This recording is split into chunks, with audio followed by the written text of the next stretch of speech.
وہ کہتے تھے دنیا، اعلیٰ حضرت نے کتاب لکھی الامن والعلا، اس میں آپ فرماتے ہیں جو حضور کی پناہ میں آ جاتا ہے نا وہ بچ جاتا ہے۔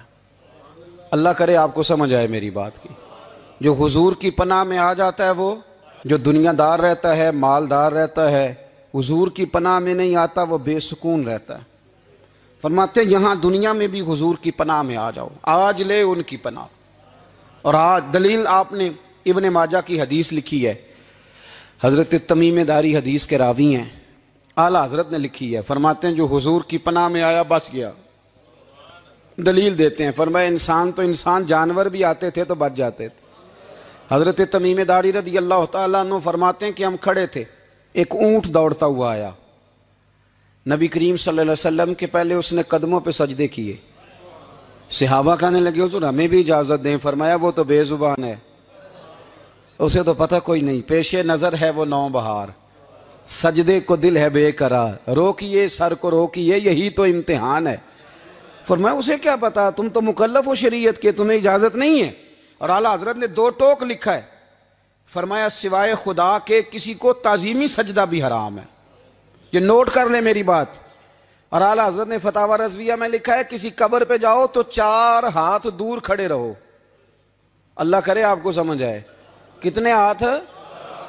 4 ہاتھ دور کھڑے رہو، سورۃ فاتحہ پڑھو، درود شریف پڑھو، جس قبر پہ گئے ہو ان کی روح کو اصال ثواب کرو، ان کے وسیلے سے دعا مانگو۔ اعلیٰ حضرت فرماتے ہیں قبر کو سجدہ بالاتفاق حرام ہے، طواف قبر کا کرنا بالاتفاق حرام ہے، بوسہ لینے میں اختلاف ہے کہ جائز ہے کہ ناجائز ہے، لیکن بوسے سے بھی چونکہ شک پڑتا ہے تو فرماتے ہیں احمد رضا کی رائے یہ ہے کہ بوسہ لینے سے بھی بچا جائے۔ وہ آ گیا تو اس سے اگلی باتیں کرتا ہے، بس خاموش رہ، باادب رہ اور پیچھے رہ۔ تو حضرت تمیم داری کہتے ہیں یہ حدیث اعلیٰ حضرت نے لکھی ہے الامن والعلا میں، فرماتے ہیں کہ اونٹ نے پہلے سجدہ کیا، قدم چومے، پھر اس نے حضور کے کان میں کوئی بات کہی، روزے دے دوالے نے غلامہ دیاں ٹولیاں، ایک پہ سن دے کروڑاں دیاں بولیاں، یعنی اونٹ نے بات کی تو حضور نے وہ بھی سن لی۔ اعلیٰ حضرت کہتے ہیں جو پناہ میں آتا ہے بچ جاتا ہے۔ کہتے ہیں رسول کریم نے نا اونٹ کی پشت پہ ہاتھ پھیرا اور اللہ کے محبوب فرمانے لگے فکر نہ کر، اب تو آ گیا ہے نا تو جیسے تو کہے گا ویسے ہی ہو جائے گا، جیسے تو کہے گا ویسے ہی۔ ابن ماجہ میں موجود ہے، پر میں چونکہ فاضل بریلوی رحمۃ اللہ علیہ کی کتاب سے پیش کر رہا ہوں الامن والعلا سے، تو میں اسی انداز میں پیش کر رہا ہوں جس انداز میں وہاں ہے۔ حضرت تمیم داری کہتے ہیں کہ ہماری سمجھ میں بات کوئی نہ آئی، تھوڑی دیر گزری تو کچھ لوگوں نے ہاتھوں میں رسیاں پکڑی ہیں، خنجر پکڑے ہیں، دوڑے آئے، یا رسول اللہ یہ ہمارا اونٹ ہے۔ حضرت تمیم داری کہتے ہیں میں نے دیکھا کہ جب وہ آ گئے نا خنجر لے کے تو اونٹ حضور کے پیچھے چھپ گیا۔ آج لے ان کی پناہ، آج مدد مانگ ان سے، وہ حضور کے پیچھے چھپ گیا۔ تو کہتے ہیں کہ نبی کریم صلی اللہ تعالیٰ علیہ وسلم نے فرمایا کیا مسئلہ ہے بھائی؟ یا رسول اللہ ہمارا اونٹ ہے، ذبح کرنے لگے تھے دوڑ آیا ہے۔ تو حضور فرمانے لگے وہ تو تمہاری شکایت کر رہا ہے۔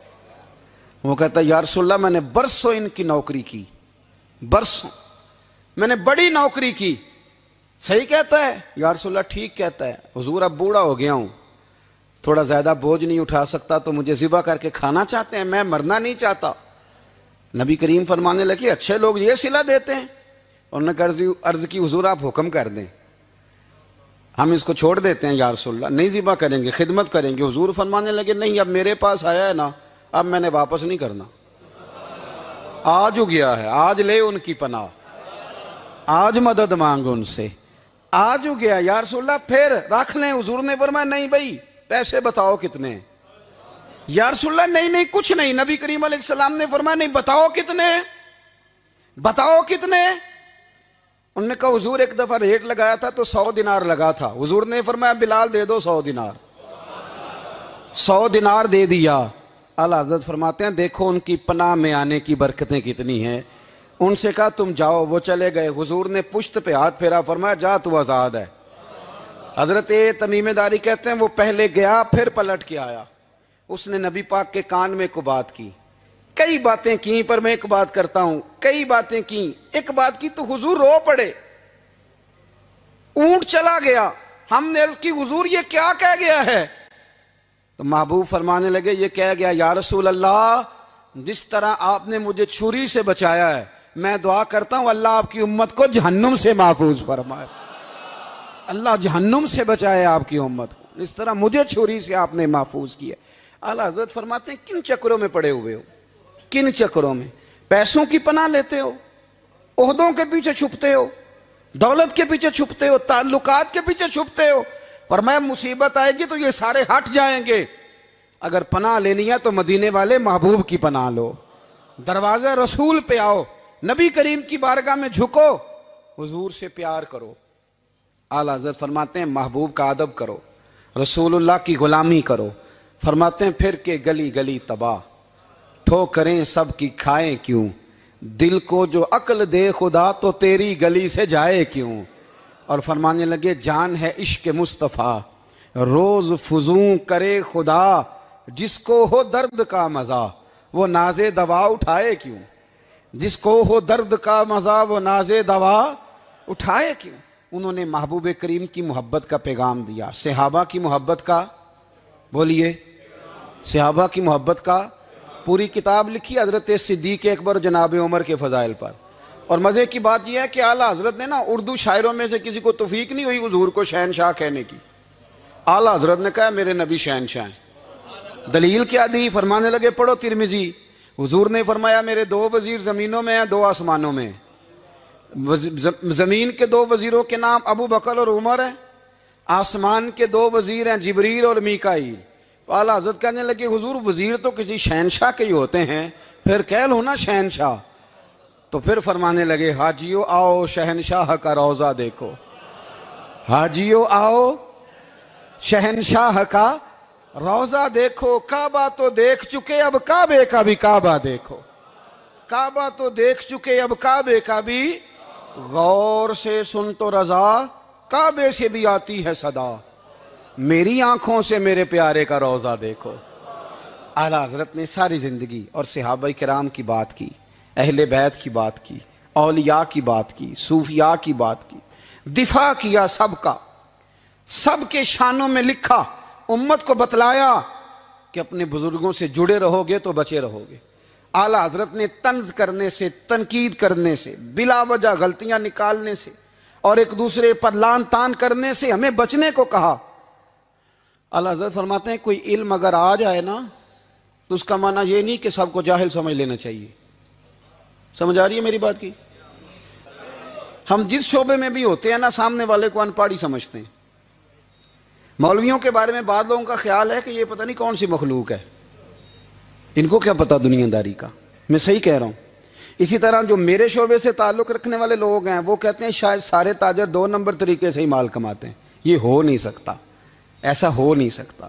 ہمیں نا دوسروں کی اہمیت کی خبر رکھنی چاہیے، ہم ایک دوسرے سے پیار، ہم طنز کرتے ہیں، تنقید کرتے ہیں۔ فاضل بریلوی منع کرتے تھے، آپ فرماتے ہیں یہ طریقہ درست، ہم جب غلطیاں نکالنے پہ جاتے ہیں تو معاذ اللہ اتنا اوپر بن جاتے ہیں کہ معاذ اللہ ثم معاذ اللہ اللہ رسول تک پہنچ جاتے ہیں۔